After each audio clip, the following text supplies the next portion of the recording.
যে যুগে আমরা বাস করছি এই যুগের নাম কি? কলিযুগের পরমায়ু কত?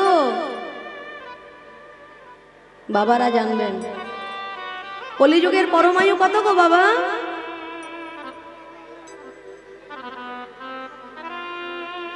4,32,000 বছর হলো কলিযুগের পরমায়ু। 4,32,000 বছর হলো কলিযুগের পরমায়ু।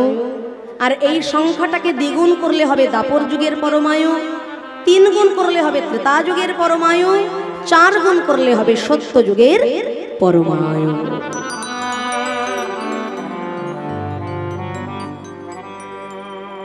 ধর্মক্ষেত্র কুরুক্ষেত্রে যখন ধর্মরাজ যুধিষ্ঠির বসলেন বিজয়ী হয়ে রাজ সিংহাসনে,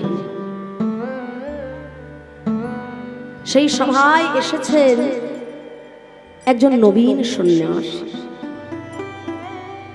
এসে বলছেন, ওগো মহারাজ,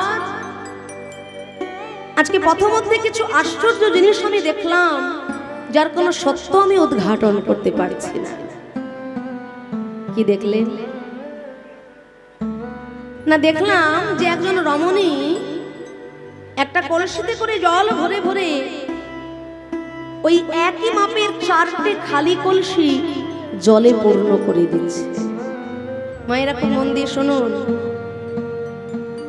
সরোবর থেকে একজন নারী, একজন রমণী, একজন মা একটি কলসিতে করে জল ভরে ভরে 4টে খালি কলসি জলে পূর্ণ করে দিল।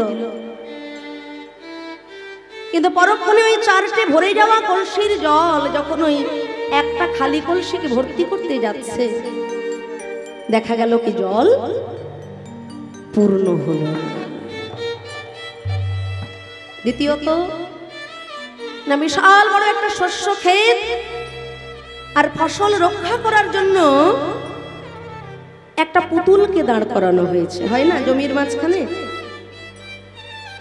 তা যে রক্ষা করতে দাঁড়িয়েছে সেই সবার অলক্ষ্যে সমস্ত ফসলগুলোকে বিনষ্ট করে ফেলছে।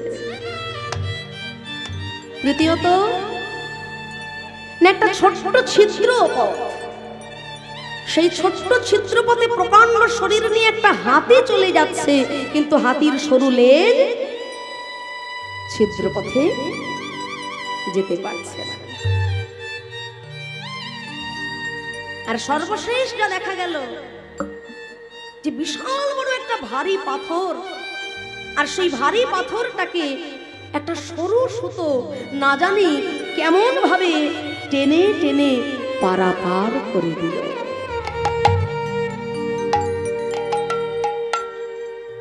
মহারাজ যুধিষ্ঠির মনে মনে বুঝতে পারলেন, দাপরের অন্তে ধীরে ধীরে কলির প্রভাব বিস্তার হতে চলেছে। আসন্ন কলিকালে জীবের দশা, যুগের দশা ঠিক এমনটাই হবে।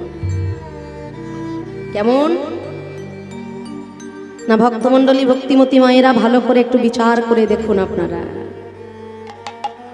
4,32,000 বছর যদি কলিযুগের পরমায়ু হয়ে থাকে,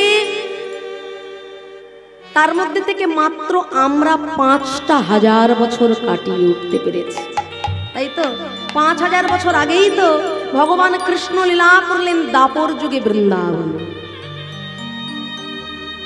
তাহলে আমরা বলি কলির সন্ধ্যা, সন্ধ্যা তো দূরের কথা, কলির এখনো সকালও আমরা দেখিনি, কলির সবেমাত্র প্রভাত, আর তাতেই আমাদের এমন দশা। ঘটনাগুলো কি কি আপনারা একটু ভালো করে মনোযোগ দিয়ে সাধন করে দেখে নিন। আশ্চর্য ঘটনা, যাহা কলিযুগে ঘটে গেল তাই তিনি দেখলেন। কি না, প্রথমেই বলা হলো সরোবর থেকে একজন রমণী একটা কলসিতে জল তুলে ওই মাপের আরো 4টে খালি কলসি জলে পূর্ণ করলো, কিন্তু 4টে ভরা কলসির জলে একটা খালি কলসি পূর্ণ হচ্ছে। এর তাৎপর্য কি না, এই কলিকালে একজন মা, একজন বাবা তার জীবনের যথা সর্বস্বটুকু দিয়ে 4 জন সন্তানকে বড় করে তুলবে।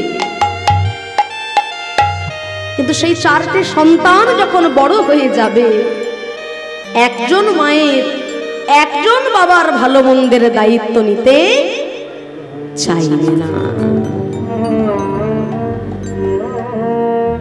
এ বলে তুই দেখ, সে বলে তুই দেখ, আর শেষে ভাগের মা গঙ্গা পায় না। এটা হলো যুগের দশা। দ্বিতীয়ত,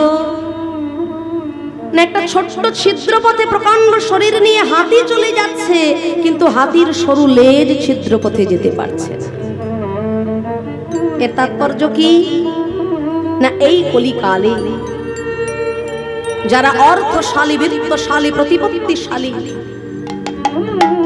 বড় বড় অন্যায় করে, বড় বড় অপরাধ করে প্রতিনিয়ত তারা আইনের ফাঁক দিয়ে বেরিয়ে চলে যায়।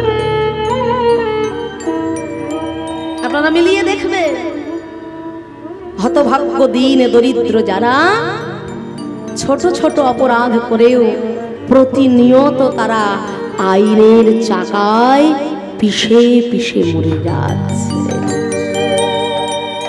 বলে না, তেলের শিশি ভাঙলো বলে কুকুর পরে রাগ করো, তোমরা যে সব বুড়ো ছেলে সোনার ভারত ভেঙে ভাগ করো।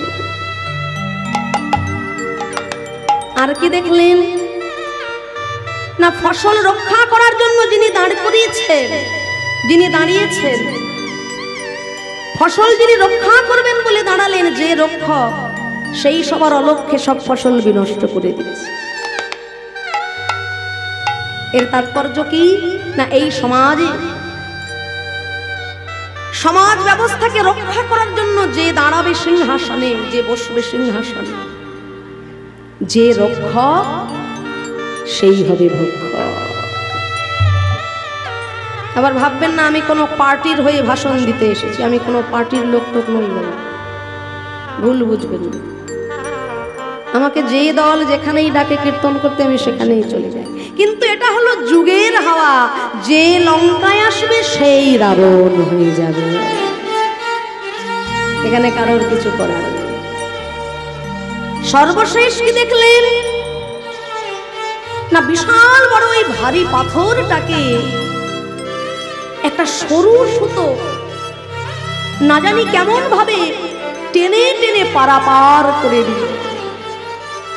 এর তাৎপর্য কি না, এই যে এতক্ষণ ধরে আমরা এত পাপের কথা বললাম, কলিকালের শত শত হাজার হাজার লক্ষ লক্ষ পাপের রাশি কেবলমাত্র হরি সংকীর্তন রূপী সুতার দ্বারা ভব সমুদ্র করে দেবে অনায়াসে পারাপার। বিষ্ণু দ্বাপরে পরিচর্যয়া কলু তদ হরি কীর্তনা। সত্য যুগে ধ্যান করে ভগবানকে পাওয়া গেল, ত্রেতা যুগে যাগযজ্ঞ করে ভগবানকে পাওয়া গেল, দাপর যুগে পূজা অর্চনার মাধ্যমে ভগবত প্রাপ্তি হলো। কিন্তু এই কলিকালে হরি সংকীর্তন বিনা জীবের মুক্তির আর দ্বিতীয় কোনো পথ না।